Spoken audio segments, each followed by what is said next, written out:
इस विधेयक से नगर निकाय क्षेत्रों में अतिक्रमण हटाने के लिए नगर पालिकाओं को अधिक अधिकार प्राप्त होगा तथा इससे जिला प्रशासन पर निर्भरता कम होगी। हित में बना है, गरीब युवाओं के हित में बना है, समाज के हर एक वर्ग, चाहे कोई जाति के हो, कोई धर्म के हो, हम लोग A to Z की बात करते हैं, ऊपर से नीचे सबको साथ लेकर के चलेंगे। तो इनको हमको जगह देना है, इसके लिए हमारा विभाग जो है बड़ी तेजी से नियम भी ला रहा है और योजना भी ला रहा है।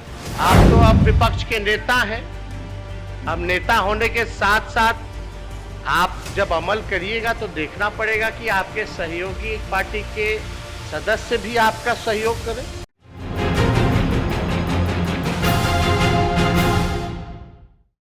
अध्यक्ष महोदय,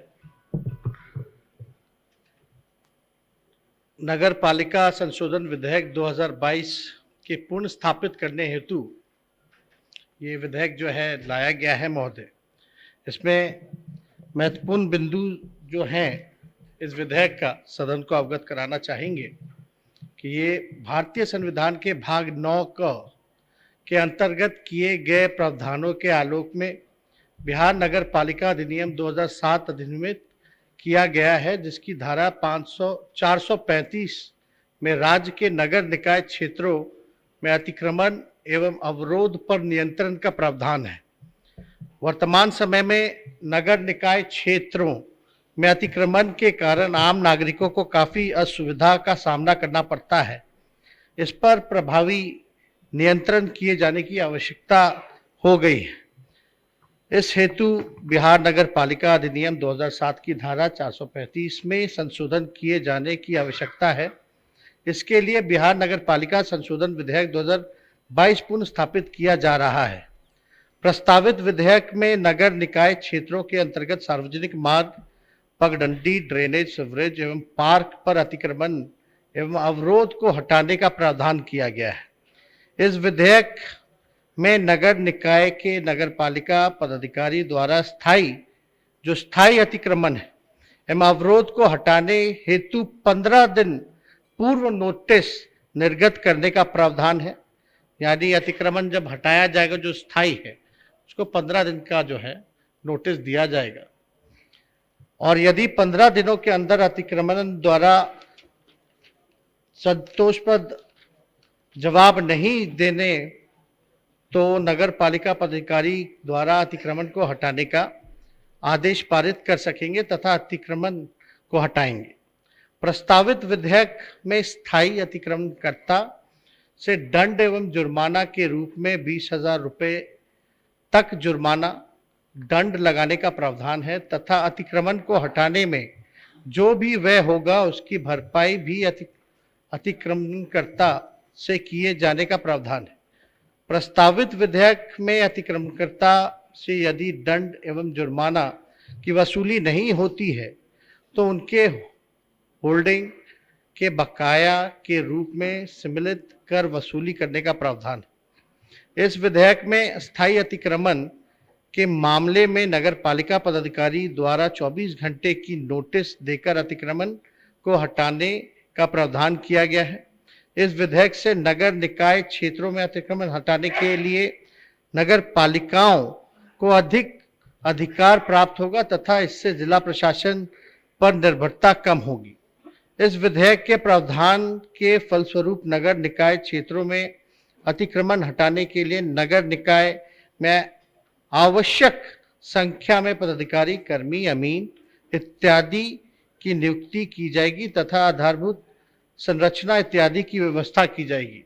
अभी माननीय सदस्य हमारे बड़े भाईजान ने जिक्र किया कि जो लोग हैं गरीब तबके के हैं, ठेला वाले हैं, सब लोग जानते हैं कि जो back bencher of the society है, जो मजदूरी करता है, लेबर क्लास है, सफाई कर्मी हो या दूसरे जगह से आते हैं लोग, रहते हैं, अतिक्रमण करते हैं।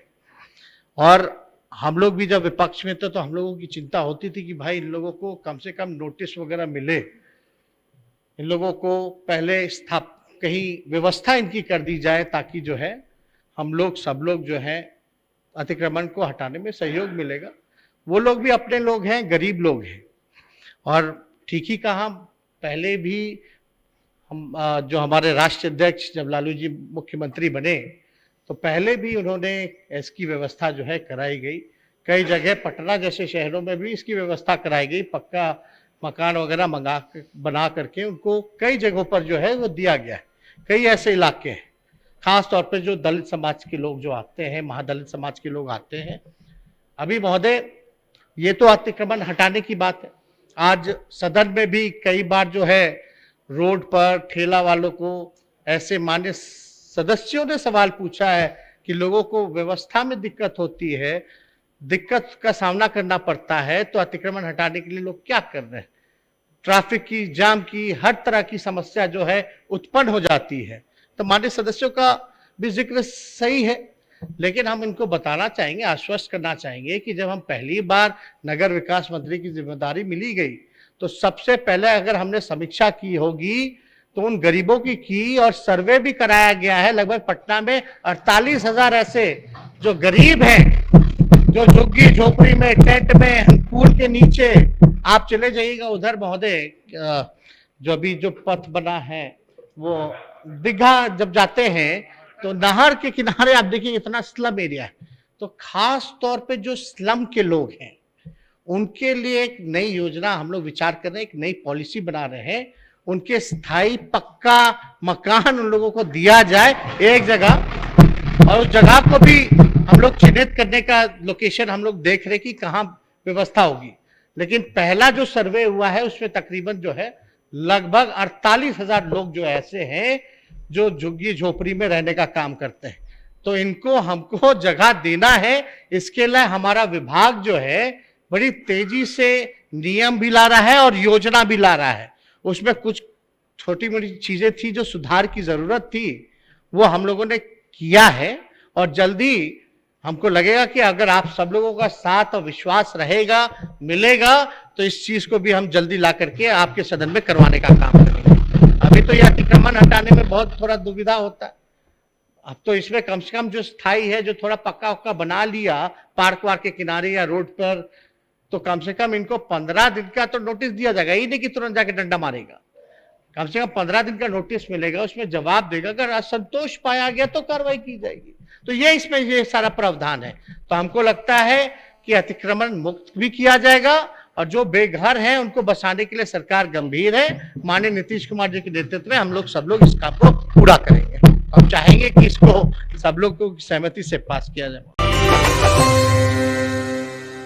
माननीय उप मुख्यमंत्री जी से आग्रह करूंगा कि आप अपने संबोधन से सदन को एक रास्ता और एक अच्छे संदेश बिहार को देने का काम करें।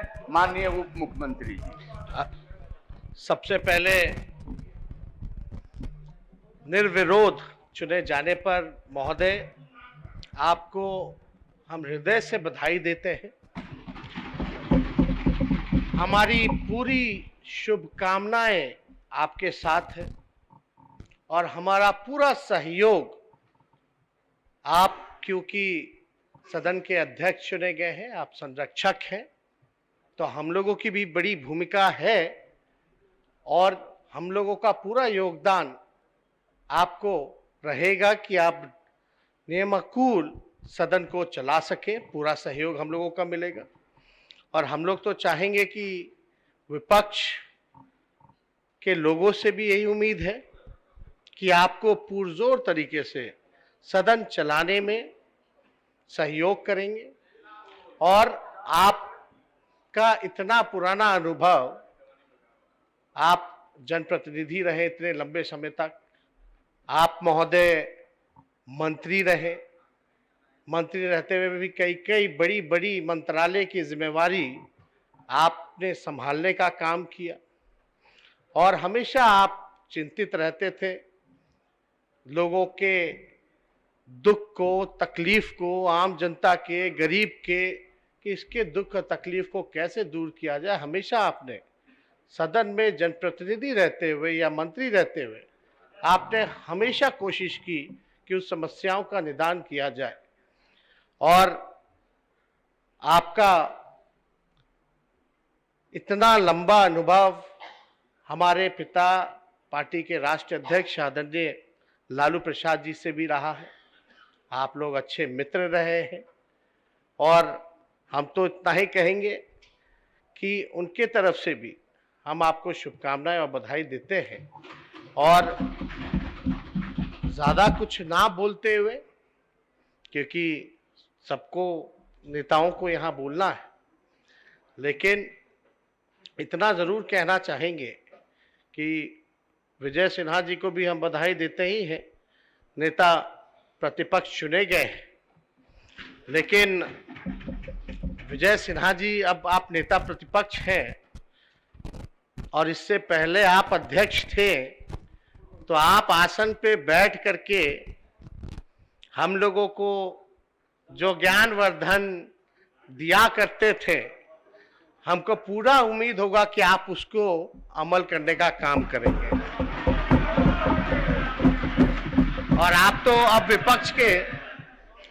अब विपक्ष के नेता हैं। अब नेता होने के साथ साथ आप जब अमल करिएगा तो देखना पड़ेगा कि आपके सहयोगी पार्टी के सदस्य भी आपका सहयोग करें। हालांकि ज्यादा कुछ आज नहीं कहना, माहौल तो बहुत बढ़िया है।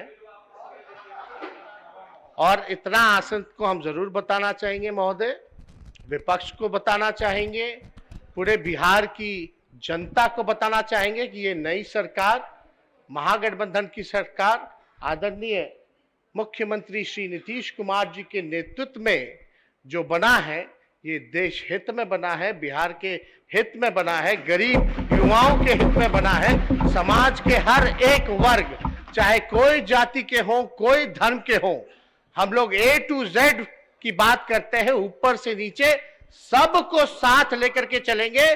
और हमारी तो यही कोशिश है इनके नेतृत्व में, मुख्यमंत्री जी के नेतृत्व में, कि जितना समस्याओं का हम लोग समाधान मिलजुल करके कर सके वो काम करेंगे, बिहार को एक नए पायदान पर पहुंचाने का काम करेंगे। इन्हीं चंद शब्दों के साथ आपको पुनः बधाई देते हैं और विश्वास है कि आप आसन पे बैठ करके न्याय करने का काम कीजिएगा। बहुत बहुत धन्यवाद।